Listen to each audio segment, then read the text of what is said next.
Good evening. Good evening, wherever you are. Good morning. Good night. You're still here, and so am I. It's good to be with you again and to bring some stories to you. I love you, and I appreciate all the things that you managed to get through in these challenging times, and that you still walk in faith and hope for the future. And I do too. I have a great hope for the future. I don't put a label on how it's going to happen, but I do have a connection and a hope that it will happen, that we'll have even better times to come. But right now we're growing, and this is not a waste of time. It feels like one. It does to me, and it probably does to you too. So, it kind of feels like we're treading water right now. Like we're lucky that we're still doing that. And I just bless those of you that are even in deeper water than that. And I send you my love and my prayers and hope. Hope's a slippery thing these days, but we're going to be okay. We are going to be okay. We're going to thrive, and the best is yet to come. Breathe that in. I wanted to tell you a story about Easter Bunny Jesus. And it's amazing, and every bit of it happened. It was on Easter Sunday many years ago, and I was not cooking Easter dinner. My girls were grown, and I was journaling in a park because it was Easter Sunday and we were getting a divorce. And it was a much needed divorce. It was very valid. And I was very, very, very angry at life, at God, at all the work I had done, and all the right behaviors. And it seems like it turned into a nothing burger. So I needed to vent. And I had already met God in a way that I felt comfortable with being very honest with him. And I am not defining anybody else's connection. I'm just discussing mine. So I asked him if it was okay if I vented, and I heard yes. And I was so mad at all my efforting in life because I had lots of disadvantages, and I thought that if I did all these right things, that then the magic thing would show up and the family that I never had would appear. I could make it happen with the strength of my will. And it turns out that wasn't true. And I was coming into an awareness of that, of exhaustion, of disappointment, of rage inside. At some point, it was supposed to pay off.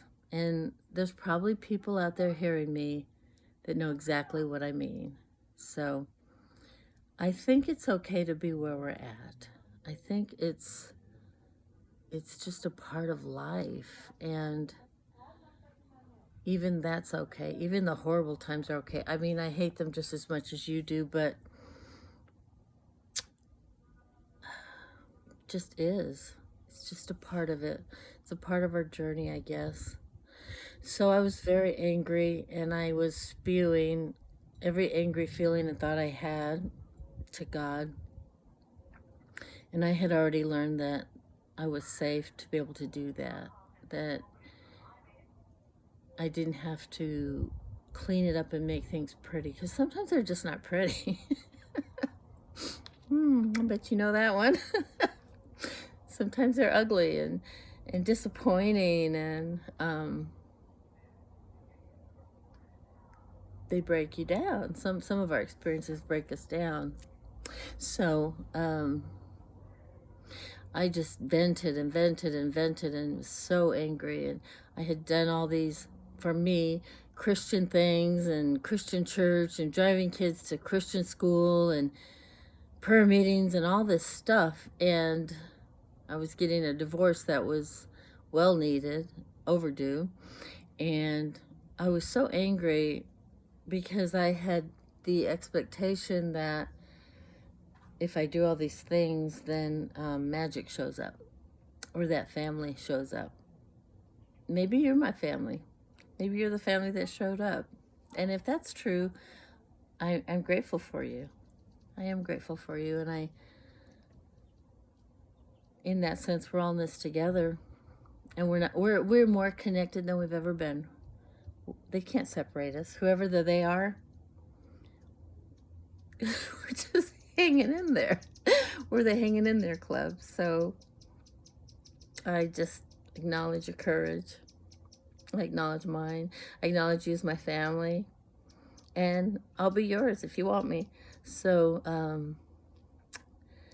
I was done venting, and I had thrown up all over, metaphorically. And then Jesus started talking to me. And he said, everyone in Earth's school suffers. Those that transform their sufferings transform the world. Whatever you suffer with greatly, that's where you'll have your power.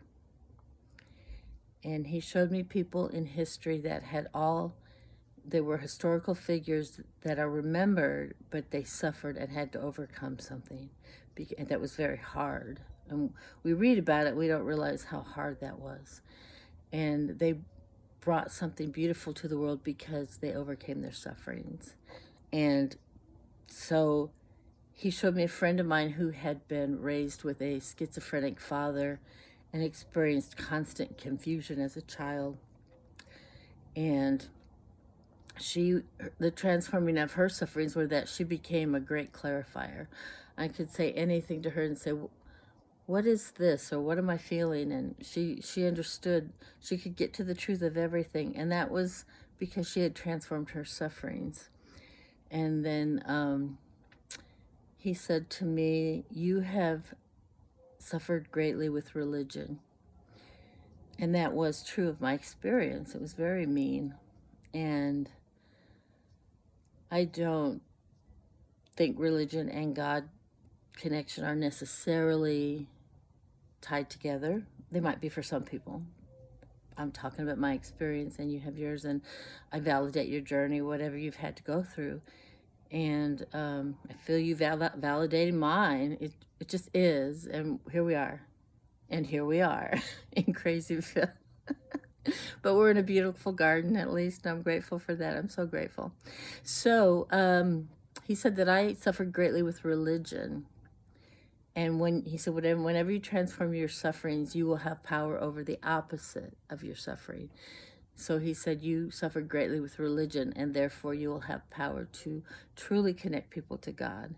And if I have any piece of that, it's a good life. It's a good thing, because I met him in a living, breathing, silly, reachable,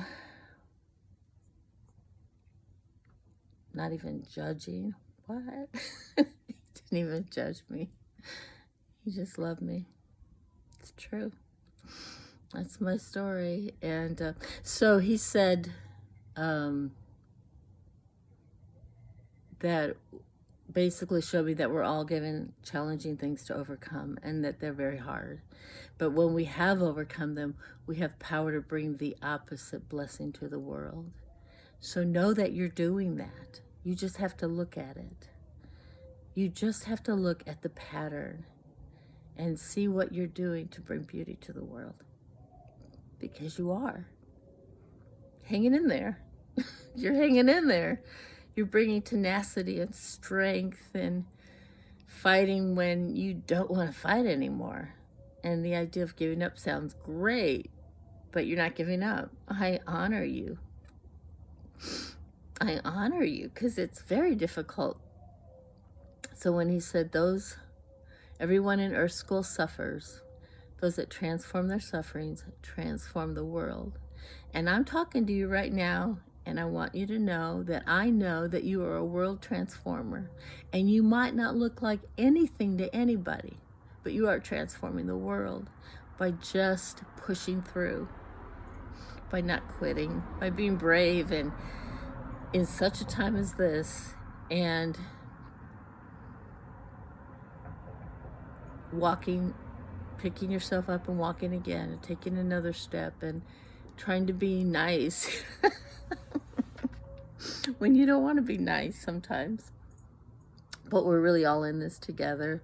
So I love you, and be at peace in your soul, in your heart. Know that whatever you're wrestling with, you're transforming also, and that you're huge. You're bigger than you think you are. I can feel you and I can see you, and you're bigger than you think you are. You're ginormous, and you don't feel ginormous at all. You feel like a nothing burger, but you're something, and you're making a change, and you're bringing something beautiful to the world. And we need all of you. We need you. I need you. You need me. We need each other. That's okay. We can need each other and love each other, and be at peace, even though so much is terrifying, so much is not what we'd hoped for, so much is disappointing. And as we stand in the light, however we find it, even if we light a match or a cigarette lighter, but we just stand in some little piece of ourself and our truth, and bring our soul and say, this is what I'm bringing to the earth to make it better. Whatever little thing that is, it's still big. It still counts. What you're doing counts. When you act nice to someone and say hi, or that counts. It all counts. Don't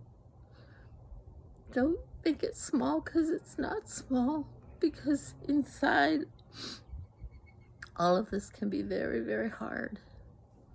So I just want to send you just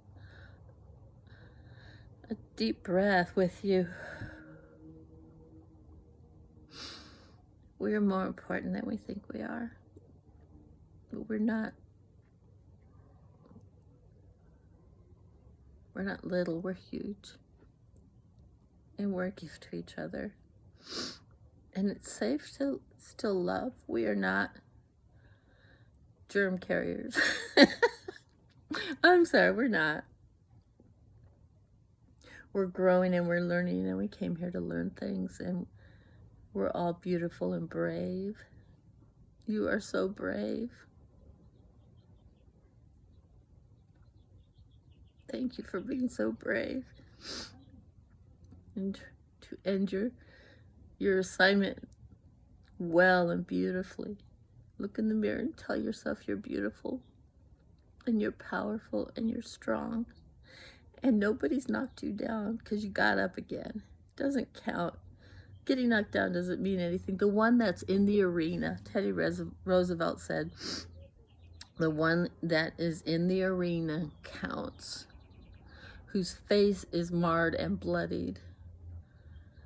I don't know the rest of it. You can look it up, but it's beautiful. So you're in the arena and you count. Do not let any thoughts of not being contributing to being here. You contribute just by your whatever small things you do. It all matters. It all brings us up into more and more love. So thank you. I want to thank you so much for the gift of being you in ways that you do it. I can see it. Just little ways that you encourage, or you take care of someone, or you just love in the smallest little amount you can. Not running someone over. You're so beautiful. You're so strong. I love you. Thank you for being here. You are brave. We need you. And thoughts of wanting to hurt yourself that might pass through your head,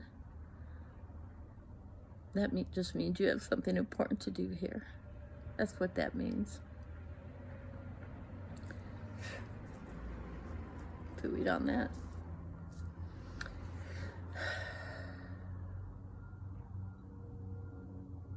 Thank you. You are good. And you're not perfect, and neither am I, and all of that's okay. We're doing great. I love you. Bye.